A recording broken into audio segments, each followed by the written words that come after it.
একটু ঠিক আছে, থ্যাংক ইউ স্যার।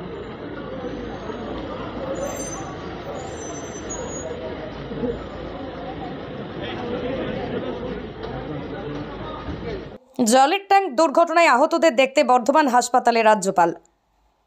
বুধবার দুপুর নাগাদ স্টেশনে 2 নম্বর এবং 3 নম্বর প্ল্যাটফর্মের মাঝে জলের ট্যাঙ্ক ভেঙে পড়ার ঘটনায় মৃত্যু হয় 3 জনের, কম বেশি আহত হয় 30 জন।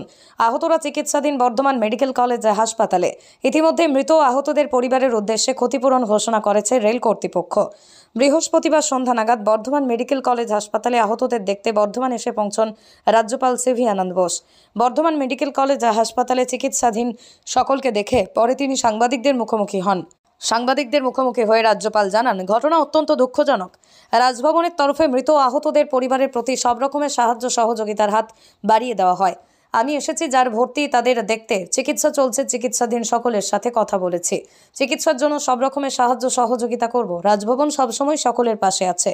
বৃহস্পতিবার ঘটনাস্থল পরিদর্শন করেন রাজ্যপাল।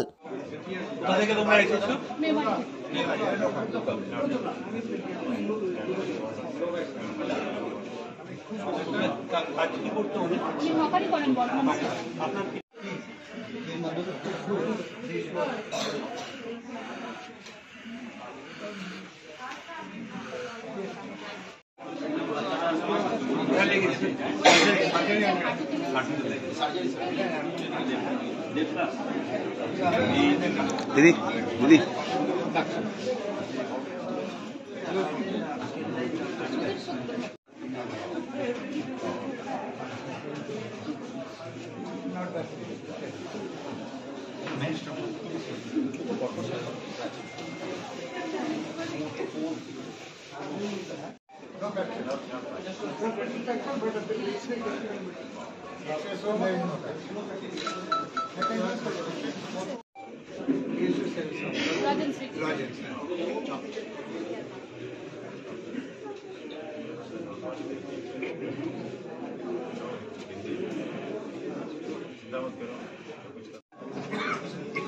ছবিটা ভালোবাসা